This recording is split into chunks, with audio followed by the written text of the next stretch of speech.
Hi, I'm Brandon Denny. I'm here at Patty Wells Dance Time Center in San Diego, California, and here today with a music lesson. That's why I'm sitting down instead of up to dance. So we have a lot of questions in the studio regularly about how do I hear the beat. There's so much going on in the music that it's oftentimes hard to distinguish the right rhythm to dance on.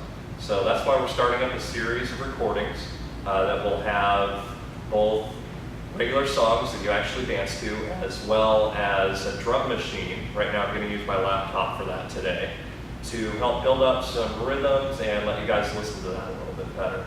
So to get started, I think everybody hears a beat eventually if they get something this clear. So we've got, let's say we just take the beat out of that, just a snare drum. So you can't distinguish one beat from another right now. It's just going boom, boom, boom, boom. But if we count it up at 3, 4, 1, 2, 3, 4, it's hard to actually find where that 1 is because they're all the same. So then we start listening. If you guys watched our last video on downbeats and upbeats, we start finding something that sounds like boom, tick, or down, up. So when we do that, let me add a little bit of something to our track right here.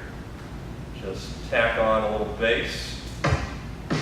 Now we've got 1, 2, 3, 4, 1, 2, 3, 4. So what you look for in this, and what you always want to look for in the groupings of 4, is the 1 beat is emphasized. We've got that bass kicking a little bit stronger right here.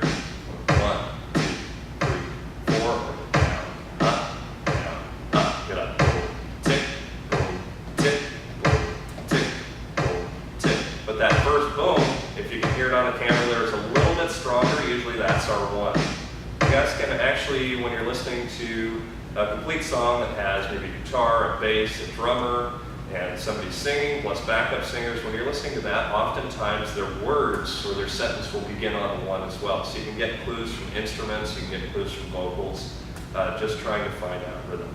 So what you guys will find, that's just breaking up what we think of as on the beat. But those get subdivided further. So if you guys do cha-cha, and we're telling you your rhythm is 4 and 1, 2, 3, 4 and 1. If we actually just mark that out in terms of timing, we would get something that sounds like this, just all with a snare drum here. 3, 4 and 1, 2, 3, 4 and 1, 2, 3, 4 and 1. So if you listen to a lot of traditional cha-cha music, you can actually hear that underlying in the background. It's a little bit tougher to hear when more stuff is layered on top. So we're going to do a little exercise in listening right here. So I'm going to just go back to our regular boom, tick, and boom back in.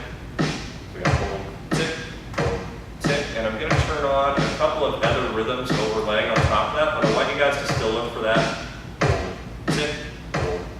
So when we add something else on top, we got 1, 2, 3, 4, boom, tick. Turn that off, even try something else layered on top of that.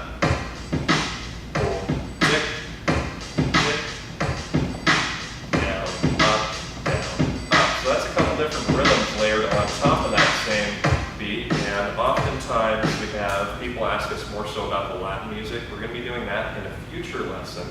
But what's hard about Latin music often is what we call polyrhythmics. So there's not just 1 or 2 drummers going on boom, tick, or something like 4 and 1. You actually have a lot of different instruments and things overlaid. So when we talk about, I mentioned the word subdividing, that's when we split a beat.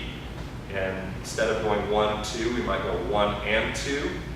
So that's where we get things like, if we do, right here, I'll get every other beat, so we're getting all of the and counts, and this is what that would sound like. And 2, and 1, and 2, and 1, and 2, and 1, and 2, and 1, and 2. Now if you add that bass back in there,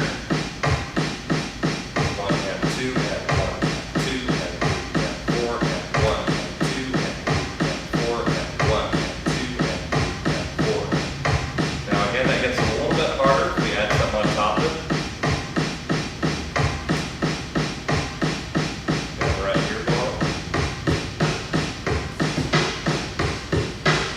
One and 2 and 3 and 4 and 1 and 2 and 3 and 4 and